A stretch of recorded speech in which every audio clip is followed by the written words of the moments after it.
And welcome everyone to the daily news analysis of today, that is 1st of October 2023। तो आज की जितने सारे इम्पोर्टेंट आर्टिकल्स हैं हिंदी न्यूज़पेपर से, चलिए वन बाय वन देख लेते हैं। इससे पहले हम लोग आज 1 मंथ कंप्लीट कर रहे हैं, तो thank you all for your love and support. I hope you will continue for this. चलिए शुरू करते हैं वन बाय वन। पहला जो आर्टिकल है हमारा, Kazan meet makes no headway on equal rights. Okay, Kazan meet makes no headway on equal rights. Then second जो है, Argentina India sign social security agreement. Argentina और इंडिया के बीच में ये साइन हुआ है। देन नेक्स्ट जो है, army's project Udbhav to rediscover Indic heritage of statecraft from ancient text. Ancient text से ये लिया गया है ना। तो army project Udbhav to rediscover India की heritage of spacecraft. Then next जो है, Chennai top node in tortoise trafficking network. Tortoise trafficking जो हो रहा है, ये आर्टिकल उसी के बारे में। How important is the fast asteroid sample. Fast asteroid sample जो नासा के द्वारा लिया गया है, ये आर्टिकल जो है उसी के रिगार्डिंग है। देन नेक्स्ट जो है, the concern of using Aadhaar in welfare. अभी जो 7-8 दिन पहले आया हुआ था, आधार की जो बायोमेट्रिक और जो रेटिना का सैंपल लेके जो हाई प्राइवेसी चीज़ें हैं वो कैसे मिसयूज हो सकता है, ये आर्टिकल उसी के रिगार्डिंग है। Is there a TB drug shortage in India. Tuberculosis जो है ये उसी का आर्टिकल है। एशिया से डिस्प्यूटेड वाटर, कहाँ कहाँ डिस्प्यूटेड वाटर है, जैसे हो गया हमारा इंडस वाटर हो गया, फिर आपका ये गंगा रिवर का हो गया है ना, ये तो इंडिया का ही है। ऐसे ही देखेंगे पूरा एशिया का डिस्प्यूटेड वाटर टेरिटोरी क्या है। चाइना's economy stabilises, factory activity rebounds. चलिए ये तो देखेंगे कि कितना स्टेबलाइज हुआ है और कितना कर रहे हैं वो लोग चाइना वाले। चलिए वन बाय वन देखते हैं इसको। पहला जो है, Kazan meet makes no headway on equal rights in Afghanistan.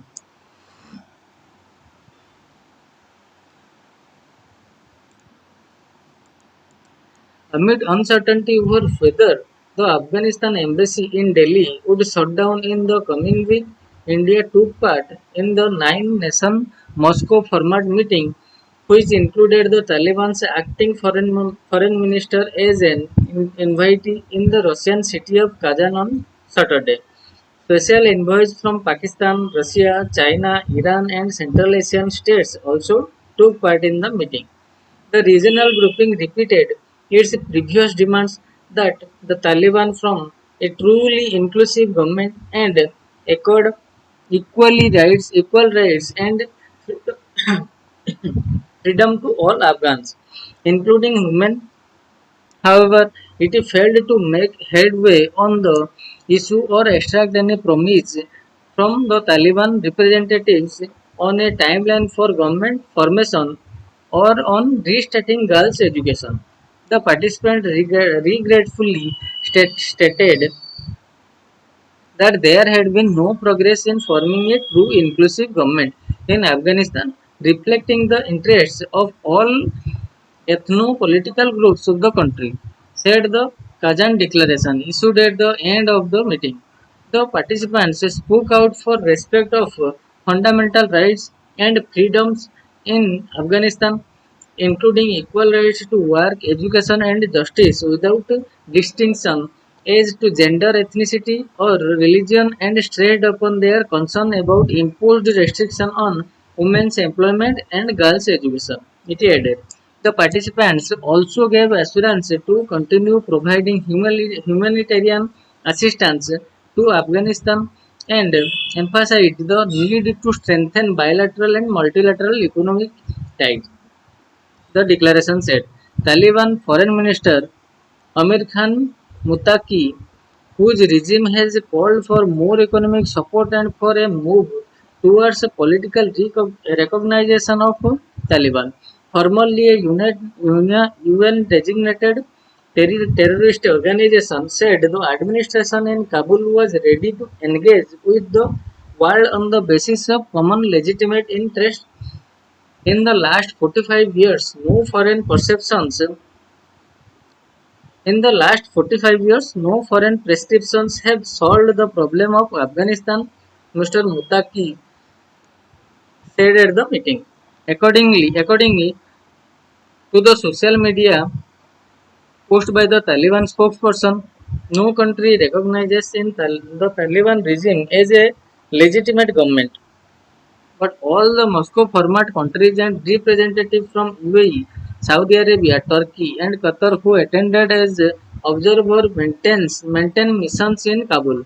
While India closed its embassy when the Taliban took over in August 2021, it reopened it as a technical mission in June 2022, with officials regularly meeting Taliban ministers to discuss humanitarian assistance and infrastructure projects in Afghanistan. At Moscow format, India was represented by the ambassador to Russia, Pavan Kapoor, as the special envoy who normally attends the format. Joint Secretary for Pakistan, Afghanistan and Iran, JP Singh is in the US accompanying External Affairs Minister S. Jaishankar. As the Hindu has reported, over the past week the Modi government is grappling with a controversy as the Afghan embassy in Delhi, still manned by diplomats loyal to the pre-Taliban democratic government, announced that it was shutting down. The External Affairs Minister declined to comment on whether Mr. Kapoor met Mr. Mutaki on the sidelines of the Moscow format and whether there were any discussion over the staffing of the embassy. According to the Taliban's social media handles, Mr. Mutaki met the special representatives of China and Pakistan, Yu Jiang and Asif Durrani, together and discussed the security situation and border tension with Pakistan. He also met delegations from Saudi Arabia, the UAE, and other countries.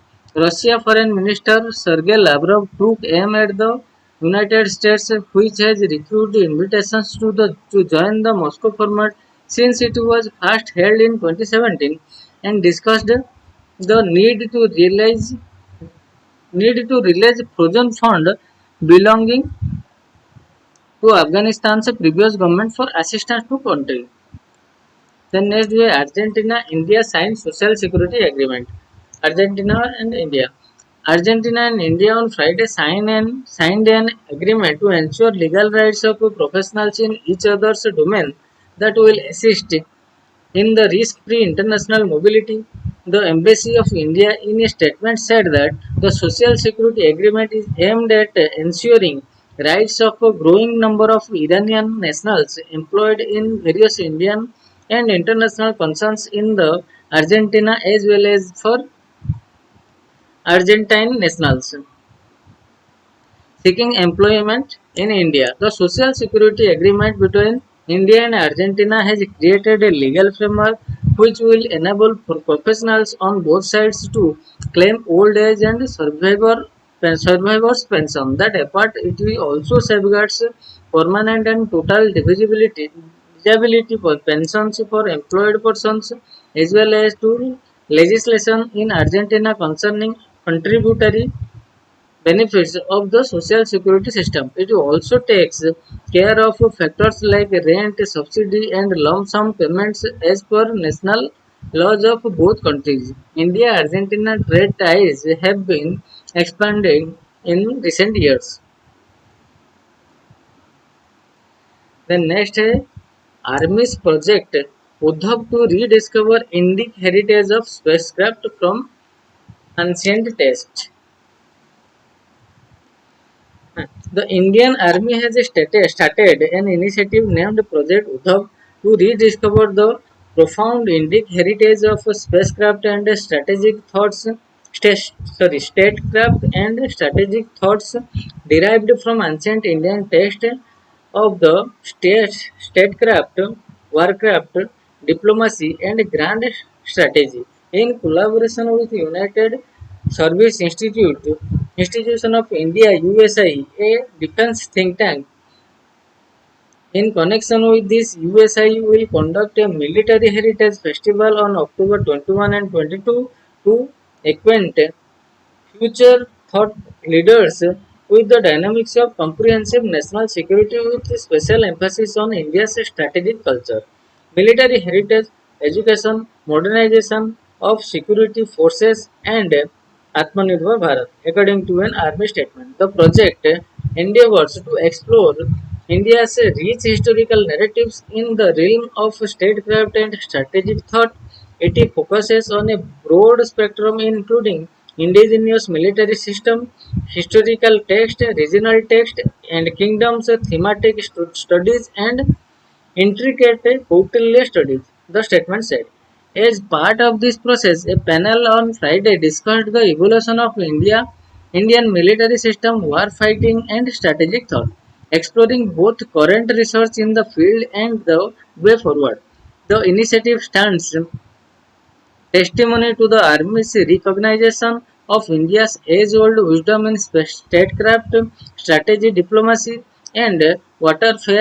The statement said, adding that project Udbhav seeks to bridge the historical and the contemporary. The aim of the project Udbhav is not limited to just discovering these narratives but also to develop an indigenous strategic vocabulary which is deeply rooted in India's multifaceted philosophical and cultural tapestry. The overall aim is to integrate age-old wisdom with modern military pedagogy, it is stated.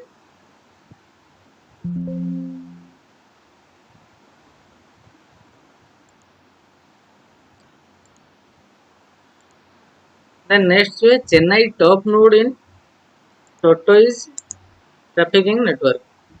Chennai top node in tortoise trafficking network. Chennai is the highest ranked node in the tortoise and hard shell turtle trafficking network, fueling the global pet trade. A new study has found Mumbai, Kolkata, Bengaluru, Anantapur in Andhra Pradesh, Agra, and North 24 Prangana and Howrah in West Bengal also rank high. The study published in the September edition of ORIX, the International Journal of Conservation, said the study titled From Pets to Plates also found that the trafficking of soft-shell turtles for meat was predominantly domestic in nature, with the international trafficking of the reptile from or to India almost restricted to Bangladesh. The most frequent trafficking links in the soft-shell turtle trafficking network were from Jaunpur in Uttar Pradesh to on on specified district in West Bengal and north and from north 24 Pranganas to unspecified district in Bangladesh. It is said the author of the study are Ramya Rupa Sengotuvel, Aristo Mendes, Nazin Sultan, Sivira Shukla, Anirban Chaudhary, and Uttara Mendiratta, all associated with the Counter Wildlife Trafficking Program of the Wildlife Conservation Society India. Double FAMI Asian turtle crisis is a term often used to describe the current state of tortoise and freshwater turtles on the largest continent on Earth. Wild population of the TFTs have suffered immensely due to the onslaught of habitat destruction and illegal and unsustainable harvest, the researcher said. The TFT are under tremendous pressure from illegal trade as pets, food and medicines across the world. In India, at least 15 of the 30 TFT species, including those threatened by extinction, are illegally traded. Tens of thousands of TFTs are seized across India annually by law enforcement agencies. Their study said the study was aimed at examining the similarities and differences in the operation of illegal trade in tortoise and freshwater turtles that are in demand for different illegal markets. Towards designing targeted interventions based on reports, the researchers conducted a systematic online research for media reports on seizures of tortoise and freshwater turtles originating from India from January 1, 2013 to December 31, 2019. The identified nodes in the network represented the districts for location within India or cities for locations outside India, and each link represented a trafficking connection between nodes. Chennai was identified as the most central node in Tortoise hard shell turtle trafficking network. Kuala Lumpur, Malaysia, Bangkok, Thailand, and unspecified district in the Bangladesh were identified as the most important importing nodes. The study said within India, Chennai and Mumbai had the highest number of incoming trafficking links in this network, indicating their role as a transit or collection point for further export abroad. It added, Mr. Chaudhary, an expert in reptile trade and rescue, highlighted the effects of the trade. The turtles that come in trade land up in very poor state. They are dehydrated and starved, and many come with the broken and bruised shell, many times with the in many times with recovered external injuries. Mortality in these turtles is also high, he said.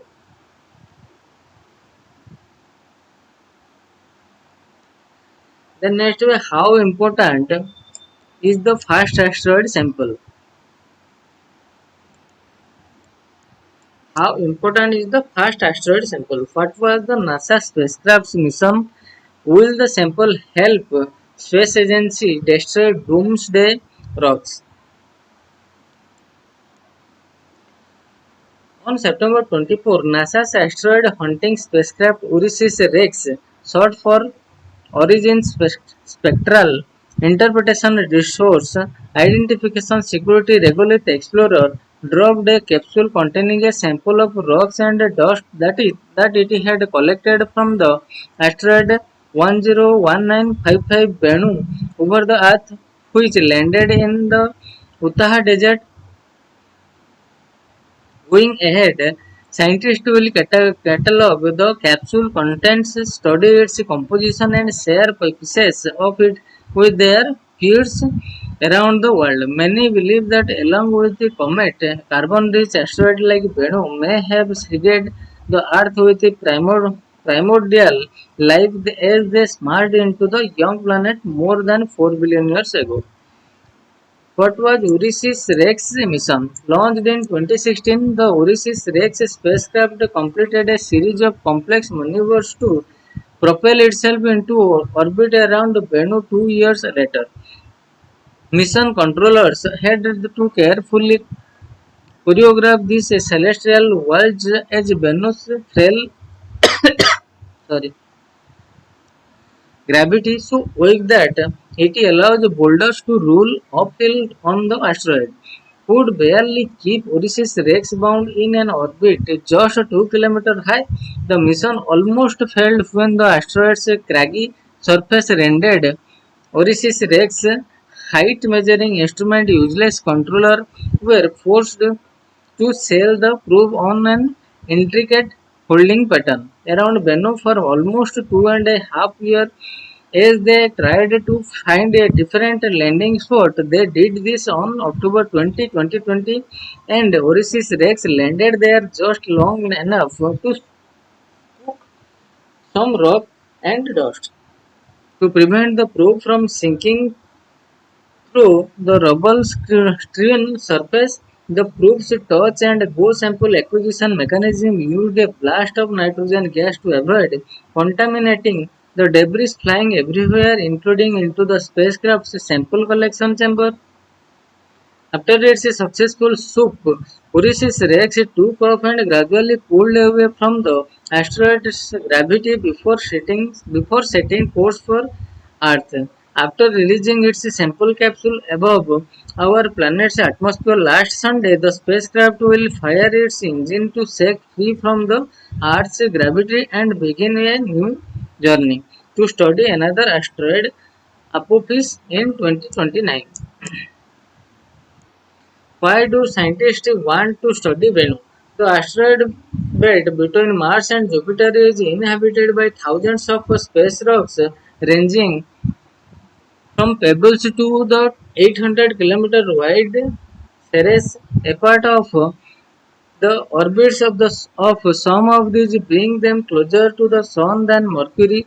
Sometimes such eccentric orbit also bring them quite close to the Earth. The planetary defense experts are keen to know more about such near-Earth asteroids NEA because it is not improbable for the Earth to be threatened with a collision someday. While the chances of a serious Earth asteroid collision are small, the odds averaged over time of human beings killed by such an impact are actually the same as being killed in an air crash. The problem is that even if these rocks don't directly threaten the Earth, the planetary gravitation can cause their path to change with each orbit. Of the greatest concern are asteroids wider than a kilometer that stray into collision course with the Earth. If one of these hunk of the stone and metal strikes the planet, several cities would be rapidly flattened. So space agencies have invested in plans to intercept such doomsday rock, deflecting them away or destroying them altogether. Can we mine asteroids? Another reason apart from planetary security and the origin of the life on the Earth, to study asteroids like Venus is the possibility of mining them. NASA's Galileo launched in 1989 and NEAR Showmaker 1996 and Japan's Hayabusa 1 2003 and Hayabusa 2 in 2014 mission have found that many asteroids are solidified debris from supernova and are made of the same stuff as the solar system: dust, rock, water ice, and an alloy of iron, nickel, and cobalt, sort of natural steel. This material can be extracted from asteroids. We can also tap the water present in them in the form of permafrost or saturated minerals as a resource in space. NEA could be better pit NEA could better pit stops than the moon, where space mission can drop payloads of to be returned to the ground. But as Ulysses Rex principal investigator Dante Laureta said, challenges like low gravity, lack of atmosphere, and radiation exposure need to be overcome first. For now, all eyes are on the regolith that Ulysses Rex has brought back to the Earth from Bennu to help scientists look back in time to violent birth of the solar system. Maybe the material could contain organic molecules that help us tell the story of how life on Earth began. Prakash Chandra is a science writer. ये एक छोटा article है जो पहले mention किया नहीं गया हुआ था. देख लेते हैं थोड़ा. Aditya L1 spacecraft escapes the sphere of Earth's influence. The ISRO said on Saturday the Aditya L1 spacecraft has traveled beyond a distance of 9.2 lakh kilometers from Earth, successfully escaping the sphere of Earth's influence. It is now navigating its path towards the Sun-Earth Lagrange point 1 or L1, the Bengaluru headquartered National Space Agency said on X. The ISRO said earlier this month the Aditya L1 solar mission spacecraft commenced collecting data which will help scientists analyze the behavior of the particles surrounding Earth. Data collected around L1 would provide insights into the origin, acceleration, and Anisotropy of solar wind and space weather phenomena, it is said.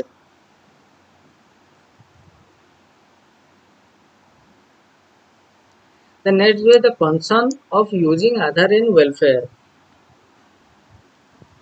The concern of using Aadhaar in welfare.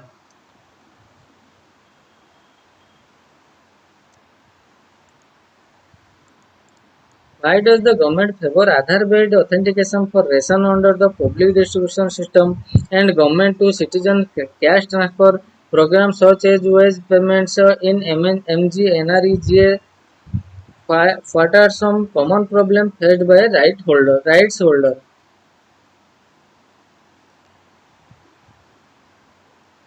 On September 21, credit rating agency Moody's Investor Service released a report, Decentralized Finance and Digital Assets, which advocates for decentralized digital identity system instead of a centralized biometric system like India's Aadhaar, referring to security and privacy vulnerability posed by centralized ID system like Aadhaar. The report states the Aadhaar system faces hurdles including the burden of establishing authorization and concerns about biometric reliability.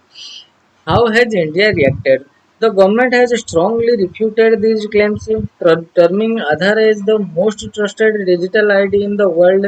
The government stated that it is evident that the author of the report are unaware that the seeding of Aadhaar in the NRGS database has been done without requiring the worker to authenticate using their biometrics, and that even payment to workers under the scheme is made directly crediting money in their account and does not require the worker to authenticate using their biometrics.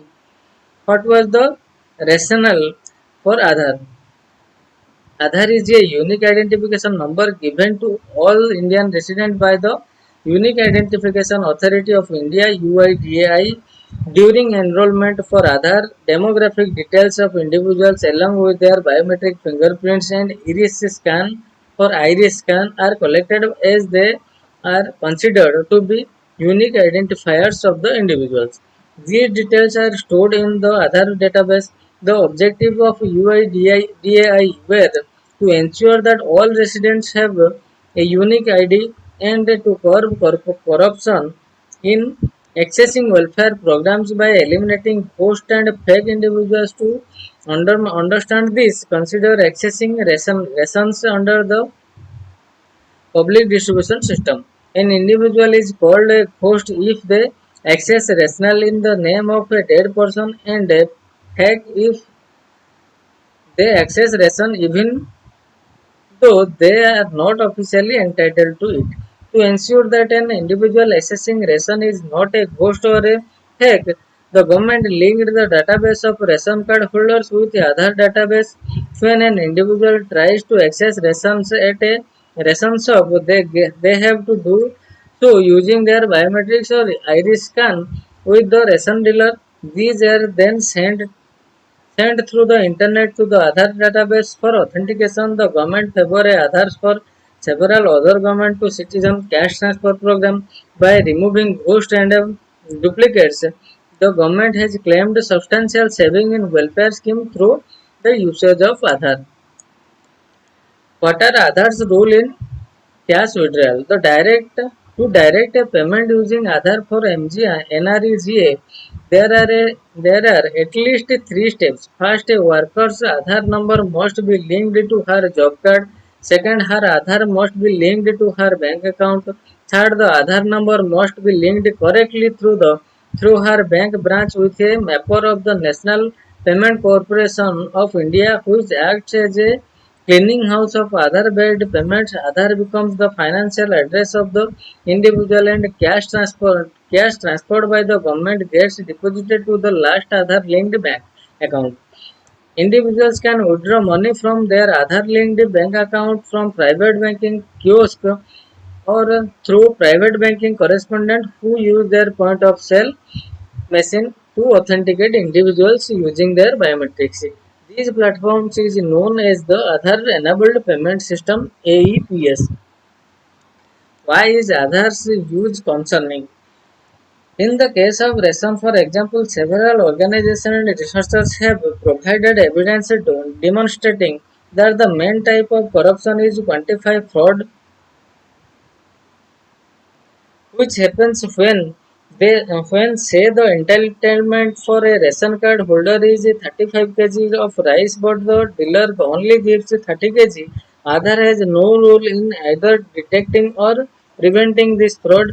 In many rural areas people have to make multiple trips to ration shops to authenticate, with no guarantee that the authentication will work. Lack of reliable internet feeding fingerprints among daily wage workers, lack of phone connectivity to get an OTP, etc., lead to denials. The data on the number of attempts to authenticate and the extent of authentication failure are not public. A report by the Comptroller and Auditor General of India (CAG) from 2022 states UIDAI did not have a system to analyze the factor leading to authentication error in Aadhaar-based payment. Error in any step results in payment failure. Different spellings in the job card and in the Aadhaar database can result in authentication failure.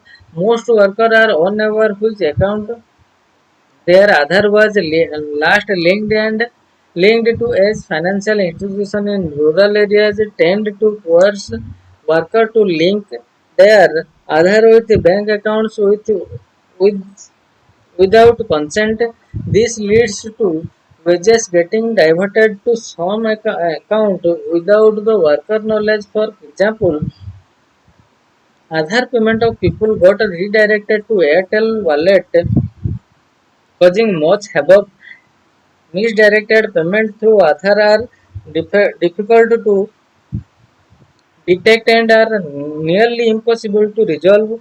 These happen when one person Aadhaar number gets linked to somebody else's bank account. Researchers such as Jean Drege, Ritika Khera, Rahul Lahoti, and Anand Venkat Narayanan have demonstrated that the savings claim of the governments are misleading. Obtained through RTIs, the government has also claimed that using Aadhaar in NREGA has reduced delays in wage payment. A recent working paper using 31 million Manrega wage transactions demonstrates no statistical evidence of these claims and points to lack of sufficient fund as the reason for delays. What are some security concerns with Aadhaar? Banking correspondents using the AEPS operate without any accountability framework. Some of them ask individuals to biometrically authenticate multiple times. Each authentication gives access to banking correspondent to operate the individual's bank account. Several studies and news reports have highlighted how using APS money from workers' accounts have been withdrawn or that they have been signed up for government insurance program without consent. The 10 crore scholarship scam in Jharkhand from 2020 exemplifies this.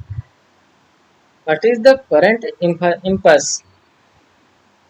The government's push to make Aadhaar-based payment mandatory in Manrega has faced resistance from workers and field officials. A recent paper by Chakradhar Buddha and Lavanya Tamang in the Economic and Political Weekly show that the job card of the several active workers have been deleted on ground of being ghosts.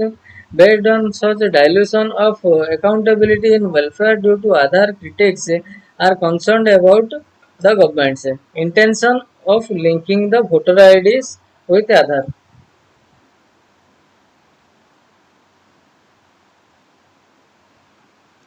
Then is there a TB drug shortage in India? What is the government position and what is the situation on the ground? Which are the states reporting limited stocks of key medicine to treat tuberculosis? What is being done to address the issues of low supplies? What has WHO said about the depleting stocks. The WHO is closely following the situation by visiting states and facilities. TB drug shortage began last year when rifampicin, rifampicin, a medicine used for treating drug-sensitive TB, was not available in many parts of India. Since June this year, three important medicines used for treating drug-resistant TB, linezolid, clofazimine and cycloserine faced a short out. On September 26, a PIB press release said that some media reports alleging shortage of anti-TB drugs are in India are vague and ill-informed without any specific information on the availability of anti-TB medicine in stock. But in the same release, it also said that in rare situations, states were requested to procure few drugs locally for a limited period by utilizing the budget under National Health Mission so that individual patient care is not affected. Is the news about TB drug shortage true?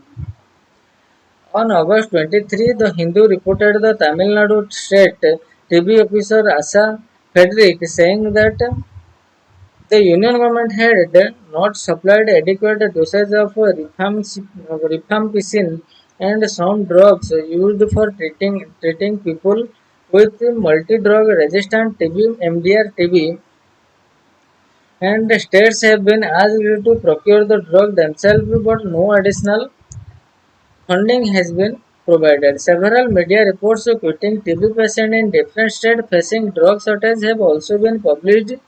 On September 14, Dr.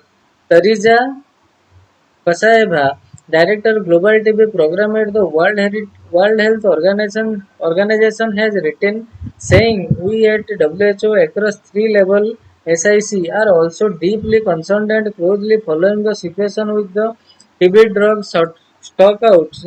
She also said our colleagues from WHO country office are in contact with the government of India and have visited at least states this month to evaluate the situation on the ground and support. We have been informed that actions are underway. She ends the mail addressed to Lucica Dithiu, Executive Director of the Stop TB Partnership and others, saying we agree with you that there are some systematic issues that allow but stockouts to happen periodically. These issues should be urgently addressed and avoided in future. The same day, Lucica Dithiu of Stop TB Partnership in an email said, the situation in India is worrying and the MOH Ministry of Health are aware as well.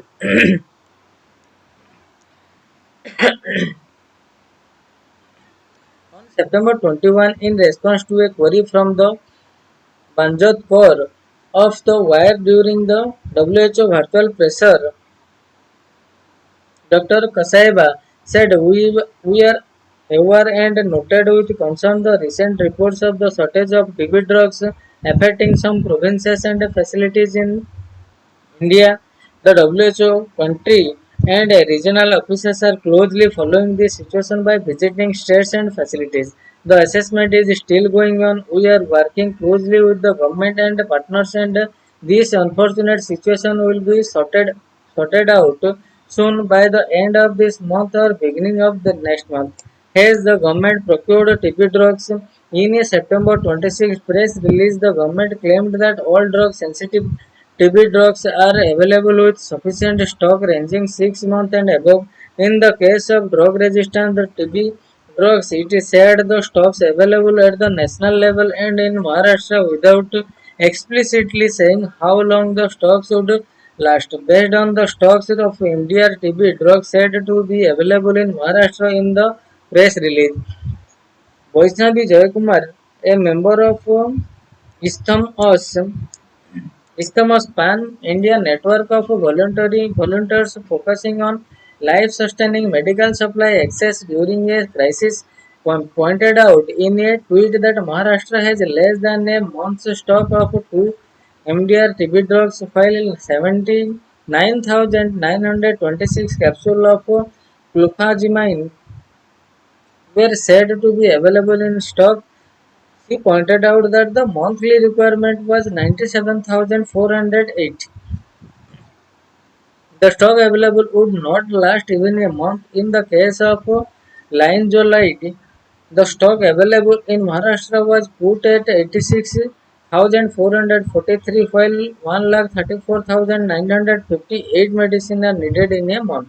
At the national level, she calculated the stock of different MDR TB drugs from the data of the tenders available on the Central Medical Service Society CMSS website, while the stock of the Glucosamine 100 mg as on the September 26 was found to last for over 3 months. The stock of cycloserine 250 mg would last only for 1 month and just over 2 months for linezolid 600 mg. Mr. Joy Kumar told the Hindu that as per the 2021 guidelines for programmatic management of drug-resistant TB in India, the center procures TB drugs which remain at the Central Medical Services Society warehouse and supplied to states when demands are raised.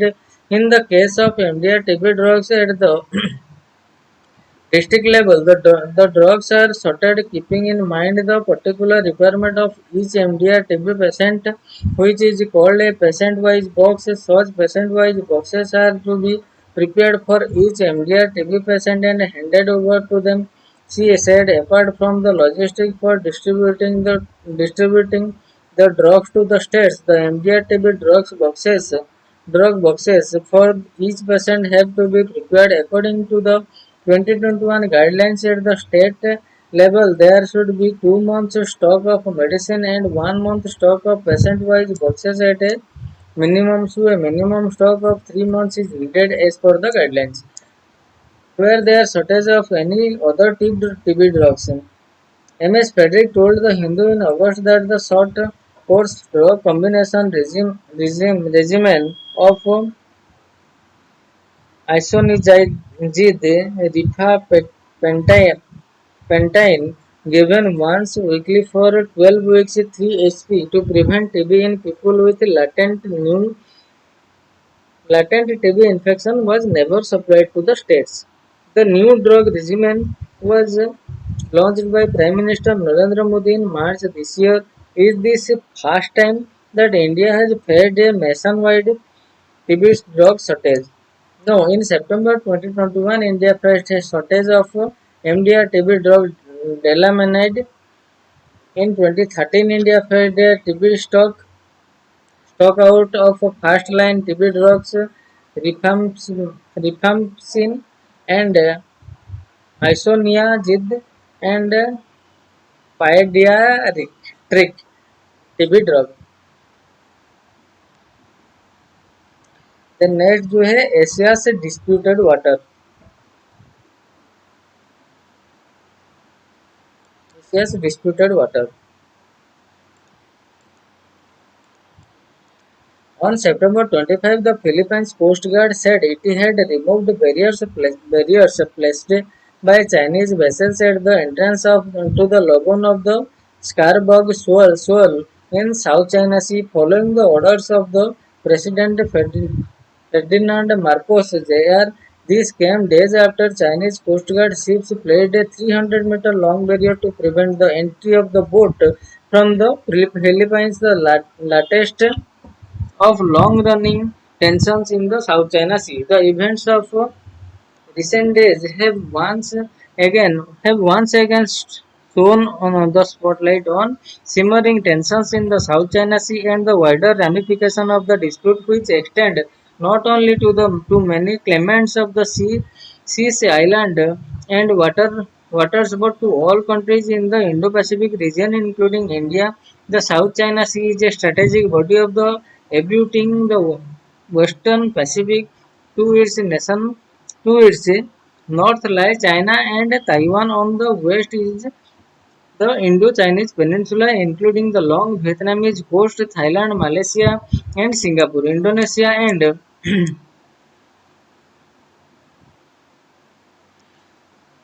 and Brunei open up to the southern parts of the sea, and finally to the east of the Philippines, which refers to the waters of east coast of its coast at the West Philippine Sea. As much as $3.37 trillion worth of trade passed through the South China Sea in 2016, estimated a report from the Center for Strategic and International Studies. The report said, citing the United Nations Conference on Trade and Development, that 80% of global trade by volume and 70% of value is transported by sea. Of the total volume, 60% passes through the Asia, with the South China Sea carrying an estimated one-third of the global shipping. While a disruption in trade would certainly impact the world, China, would world's second largest economy, would likely face the biggest impact. The CSIS report estimated that 64% of Chinese trade passes through the sea, the highest for any country. In contrast, 14% of the US trade passes through it. The South China Sea disputed essentially revolves around multiple claims to the land features, islands and reefs, and associated territorial waters under the United Nations Convention on the Law of Sea (UNCLOS). Every state has the right to establish the breadth of its territorial sea up to a limit not exceeding 12 nautical miles, and an exclusive economic zone up to 200 nautical miles from the territorial sea baseline. According to the Asia Maritime Transparency Initiative (AMTI), as many as 70 disputed reefs and islets are under contention. The AMTI says China, Vietnam, the Philippines, Malaysia, Taiwan have built more than 90 outposts on these disputed features. Vietnam occupies between 49 and 51 outposts spread across 27 features, including facilities built on 21 rocks and reef in Spratly Island. Vietnam and other countries have also reclaimed new land to build outposts on them.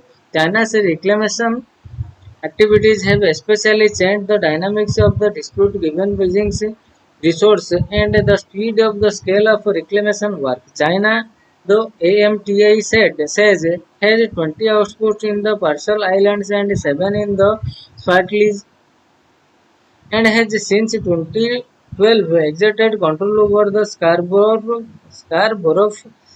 Shoal.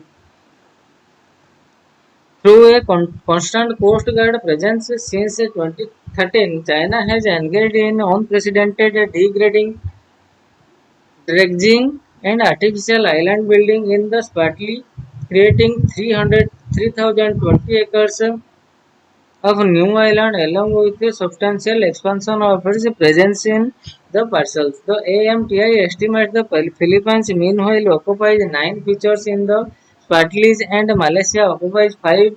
Taiwan maintains one outpost in the Spratly on Itu Aba Island, the largest natural feature in Spratly. Taiwan has also reclaimed 8 acres of land to construct a new wharf, which was completed in late 2015. Diplomacy and arbitration. Given the complexity of the disputes and the multiple claimants, most of which are members of ASEAN, talks to manage the South China Sea between China and ASEAN have focused on coming up with a code of conduct which has proved elusive. As ASEAN gives the dispute within has been unable to come up with any joint front of to negotiate with China, the biggest claimant, both from perspective of its military might and the extent of its claims. In 2002, the foreign minister of ASEAN and China adopted a declaration on the conduct of parties which affirmed their commitment to the peaceful settlement of disputes in accordance with the international law, including UNCLOS. The DOC was also aimed at paving the way to COCs, which is yet to materialize. Instead, disputes have only grown more acute. In 2013, Manila initiated arbitral proceeding against China under UNCLOS, claiming its actions has violated the convention. Beijing refused to participate, deeming the Permanent Court of Arbitration illegal. The 2016 ruling from the PCA rejected China's 9-dash line marked on all the China's official maps. The line claims all of the South China Sea island and features left somewhat ambiguous is whether China also claimed the entire water within the line or only the associated territorial seas of the land features. Officials have never spelled out the exact claims, although they have instead insisted on the historical right to the waters and islands. The PCA ruling said China's claims were inconsistent with UNCLOS files, stating it did not take a position on matters of sovereignty of land feature. PCA tribunal conducted that to extent China had a historic rights to resource in the water of the South China Sea, such rights were extinguished to the extent they were incompatible with the EEZ provided for in the convention. It also concluded that there was no legal basis for China to claim historic right to resources within the sea areas falling within the 9-dash line. Further, it noted that under the UNCLOS, islands generate an exclusive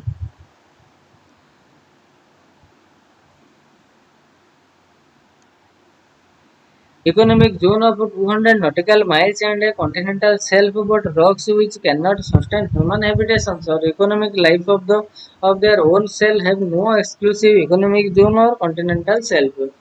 Cat and mouse game. Beijing rejected the arbitration and in response issued a white paper that claimed that China's sovereignty and relevant rights and interest in the South China Sea have been established